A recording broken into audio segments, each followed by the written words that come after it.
Hey everyone, today we're going to be making some espresso.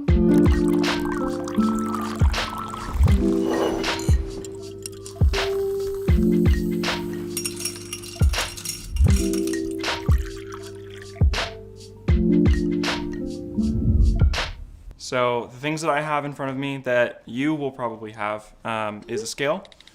I have a tamper, which you're going to need. I have a funnel.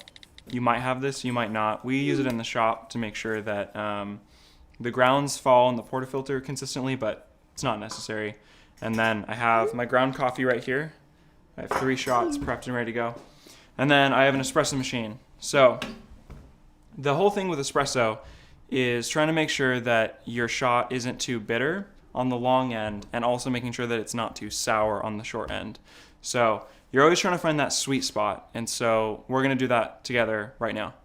So I'm going to grab my portafilter from the espresso machine. I want to make sure that it's nice and hot, because if this portafilter isn't warm, that water is going to be warming up the metal in the portafilter and not the coffee, so we don't want that.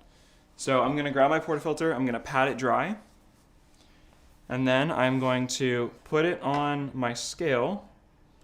Going to turn it on. We're going to tare it. Tearing it just sets it to 0. I'm going to put my funnel on, and then we're going to weigh out my ground coffee. So espresso is essentially a ratio of how much dry coffee did you put in your portafilter and how much espresso beverage did I get out on the other end. So we're going to measure everything along the way. So I'm going to measure my coffee grounds. I've already pre-measured this, so I know that it's 18 grams in. But you're going to want to do this if you don't have a grinder that's weight calibrated or whatever. So I'm going to throw this in here, and perfect. We're already at 18 grams.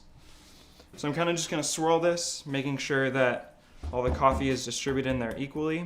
So one big problem that a lot of new baristas have is when they're prepping their shot and they're pouring their grounds in their portafilter, they usually are not being very careful when they're doing the tamping process. Either they're tamping too hard, or they're tamping too soft, or they're tamping at an angle. The whole point of tamping is just to get all the air bubbles out of my espresso bed. And so if you have a tamper that isn't spring-loaded, it's just a normal push-down tamper, all you really need to do is kind of lean into your espresso puck and just kind of press down. You don't need to go crazy hard with pushing it down. We're just trying to get all the air out and just kind of compact the bed a little bit. One thing you don't want to do is you don't want to tamp at an angle.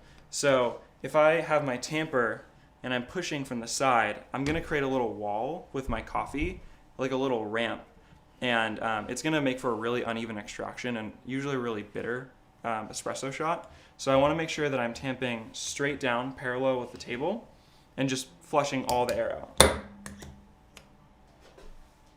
So now that my coffee's in here, I'm going to load up my portafilter, that's what this is called, portafilter, into my espresso machine.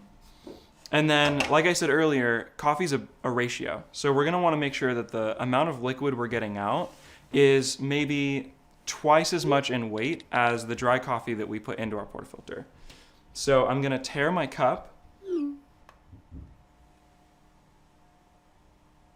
So make sure that's 0. And then I'm going to put my cup beneath here, and I'm going to start my extraction process. So if you are just dialing in a coffee and you have no idea how long you should be pulling it, I always say for your first pull, just try doing anywhere from 26 to 28 seconds. That's just a good middle ground. That's not the right answer. It's just what I like to do. So I'm going to pull this for 26 seconds, and then I'm going to weigh this cup afterwards to see how much espresso I got in there. And so I'm going to look for maybe 36 grams of coffee out, and then we're going to try that and see how it tastes. So I'm going to start my shot, aiming for 26 to 28 seconds, and that's going to run. You should start seeing coffee come out around, I would say, 6 to 10 seconds after you start your shot. And it should be a nice golden caramel color all the way through.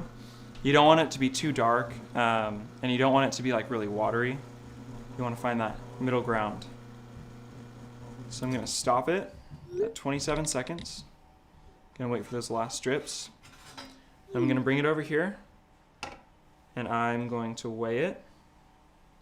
And so we got 36 grams of coffee out. So now I'm just gonna test it to make sure that it's not under or over extracted. And those are just fancy words for under extracted, meaning a little bit sour, and over extracted, meaning a little bit too bitter. And why that's important is if you're under extracting coffee, you typically are not getting the full roundness of what the espresso should taste like. So it's really sharp tasting. It kind of feels like you're eating sour candy. And it's not the sweet espresso that you were looking for. On the other end, I don't want to over extract my coffee, which means I let my shot go for too long and now my beverage is really watery. It kind of tastes a little bit like ashy and woody. Those are off flavors that also we're not aiming for. So I'm going to taste it and make sure that it's not on one end of the extreme.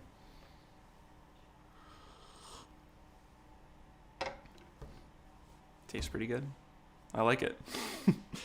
So an important way to communicate how you pulled an espresso shot is basically saying the amount of coffee that you put into your shot, the amount of coffee you got out, and what time. So this is called the coffee spec. So if I were to say the spec for this coffee, knowing that I put 18 grams of coffee into my portafilter and I got 36 grams of espresso out and I did it in 27 seconds, I would say the spec for this coffee is 18 in, 36 out, in 27 seconds. And then those three numbers can tell me a lot about the strength of the coffee, whether it's really diluted or it's a really concentrated shot. And basically, if I'm working on bar, it tells me how long do I need to wait to pull a shot to make a drink. And so that tells me a lot about how quick I can pull certain shots, if it's a single origin shot or it's a blend. So thank you for watching this BrewTorial. I know it wasn't comprehensive, but hopefully this can give you enough information to start brewing coffee on your own. Thank you for watching.